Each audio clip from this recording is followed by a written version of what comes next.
आपको बताते हैं डिटेल में कि सरकार के नोटिफिकेशन में क्या क्या है। तो इसको इस तरह से समझिए कि 25 जून को संविधान हत्या दिवस घोषित कर दिया गया है, जो नोटिफिकेशन जारी किया गया है। केंद्र सरकार ने इसको लेकर के जो नोटिफिकेशन जारी किया है उसमें 25 जून 1975 को देश में दरअसल जो इमरजेंसी लागू की गई थी उसको लेकर के ये दिवस घोषित किया गया है। तत्कालीन सरकार ने सत्ता का दुरुपयोग किया, नोटिफिकेशन में ये बात कही गई है। तत्कालीन सरकार ने लोगों पर अत्याचार किए, 25 जून ही वो तारीख थी। आपातकाल में संघर्ष करने वालों को श्रद्धांजलि के रूप में भी इस दिन को याद किया जाता रहेगा, ये बात भी कही गई है केंद्र सरकार की तरफ से। तो दरअसल 25 जून को ही 1975 में आपातकाल घोषित किया गया था तत्कालीन इंदिरा सरकार की तरफ से, और उसी को लेकर अब संविधान हत्या दिवस घोषित किया गया है केंद्र सरकार की तरफ से। रविकांत हमारे साथ देखिए दिख रहे हैं, जुड़े हुए हैं सीधे ग्राउंड जीरो से। रविकांत, तो सियासत गरमाई हुई है संविधान हत्या दिवस को लेकर के, जहां केंद्र सरकार की तरफ से नोटिफिकेशन जारी किया, तो कांग्रेस इस पर कैसे पलटवार कर रही है, जरा बताएं दर्शकों को।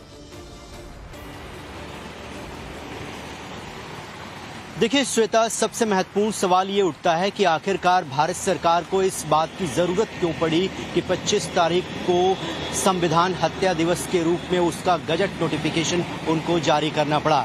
इसके पीछे पूरा का पूरा नैरेटिव ये है कि 4 राज्यों में विधानसभा के चुनाव हैं। पूरे लोकसभा चुनाव में ऑपोजिशन, खासतौर पर कांग्रेस पार्टी जो है वो इस बात को लेकर जनता के बीच गई कि भारतीय जनता पार्टी अगर जीत कर आती है तो संविधान को बदल देगी, यानी संविधान की आत्मा के साथ छेड़छाड़ किया जाएगा। अब इसी बात को बीजेपी दोहरा रही है कि 1975 में किस तरीके से लोकसभा का जो कार्यकाल है वो 5 साल से ज्यादा बढ़ा दिया गया। जिन लोगों का कोई आरोप नहीं था, उन्होंने कोई गुनाह नहीं किया, उनको बिना वजह जेल के अंदर डाला गया, और किस तरीके से संविधान की जो मूल आत्मा यानी प्रस्तावना थी उस प्रस्तावना में बदलाव कर दिया गया। तो कांग्रेस जो है संविधान के साथ कई बार खिलवाड़ कर चुकी है, यही याद दिलाने का प्रयास किया जा रहा है। और कल केंद्रीय गृह मंत्री ने अपने ट्वीट में इस बात की जानकारी दी और गजट नोटिफिकेशन में इसे शामिल किया गया कि 25 जून को संविधान हत्या दिवस के रूप में मनाया जाएगा। यानी डेमोक्रेसी में किस तरीके से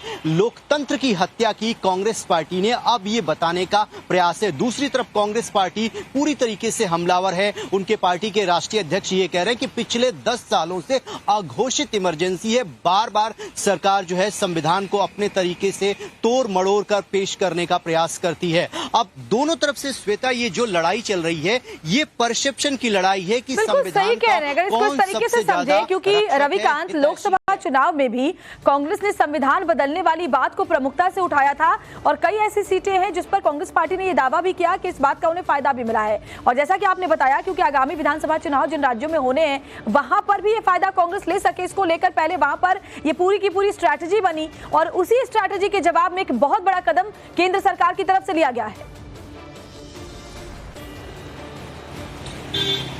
बिल्कुल श्वेता, आपने सही कहा, क्योंकि 4 राज्यों में विधानसभा के चुनाव हैं और हमारी जानकारी के मुताबिक कांग्रेस पार्टी इस मुद्दे को बड़ा बनाकर भुनाने का प्रयास करेगी। यानी संविधान की जो रक्षा की बात है वो 4 राज्यों के विधानसभा चुनाव में भी देखने को मिलेगा, और लोकसभा में इसका बहुत बड़ा नुकसान भारतीय जनता पार्टी को हुआ है। ये बात साबित हुई है कि जिस तरीके से पहले केंद्रीय गृह मंत्री के बयान को तोड़ मड़ोड़ कर पेश किया गया, उस पर FIR हुई, लेकिन जो SC समुदाय है उसमें ये बात घर कर गई कि अगर बीजेपी 400 सीटें जीतती है तो वो संविधान की मूल आत्मा को बदल देगी, और संविधान का बदलने का मतलब उनके लिए आरक्षण को खत्म कर देगी। अब डर बीजेपी को इसी बात का सता रहा है, सरकार को भी इस बात का डर है कि आने वाले दिनों में जब 4 राज्यों में विधानसभा चुनाव होंगे तो ये परसेप्शन कहीं ऑपोजिशन ना खड़ा कर दे कि यहां पर भी उनको इसी तरीके का बेनिफिट मिले। इसीलिए ये पूरा का पूरा नैरेटिव जो है वो चेंज करने का प्रयास किया गया है कि पूर्व में किस तरीके से कांग्रेस पार्टी ने संविधान की धज्जियां उड़ाई,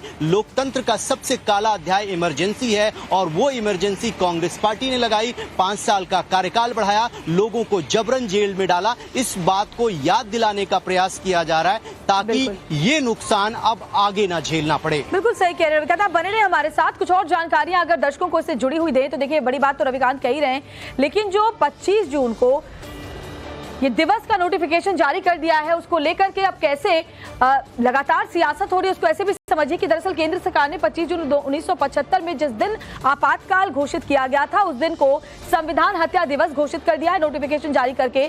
तो विपक्ष ने क्या क्या कहा? विपक्ष ने कहा कि सबसे पहले तो 8 नवंबर 2016 जब नोटबंदी की गई थी उसको आजीविका हत्या दिवस के रूप में मनाइए। विपक्ष ने पूरी फहरिस्त बना दी है कि कौन कौन सा दिवस बनता है। देखिए तो 4 जून 2024 जब चुनाव नतीजे आए 4 जुलाई को मोदी मुक्ति दिवस, ये भी उन्होंने कहा है। इसके अलावा 4 जून को माफ कीजिए, और साथ ही विपक्ष ने 30 जनवरी 2024 को चंडीगढ़ मेयर चुनाव जब हुआ था उसे लोकतंत्र हत्या दिवस के रूप में मनाने की बात कही है। तो एक एक करके कौन कौन से वो दिन है जिसे कि विपक्ष ने सामने रखा है। 4 जून को बोला है मोदी मुक्ति दिवस मनाइए। तो इसके अलावा नवंबर में उन्होंने जब नोटबंदी हुई थी उसके लिए उन्होंने कहा कि आप मनाइए आजीविका हत्या दिवस। तो देखिए हम पिछले कुछ वक्त से देख रहे हैं रविकांत की कांग्रेस लगातार बहुत ही ज्यादा हमलावर है केंद्र सरकार के किसी भी फैसले को लेकर। जहां संविधान हत्या दिवस घोषित किया गया केंद्र सरकार की तरफ से, तो एक पूरी की पूरी लिस्ट कांग्रेस पार्टी की तरफ से पेश कर दी गई अलग अलग दिवस मनाने को लेकर।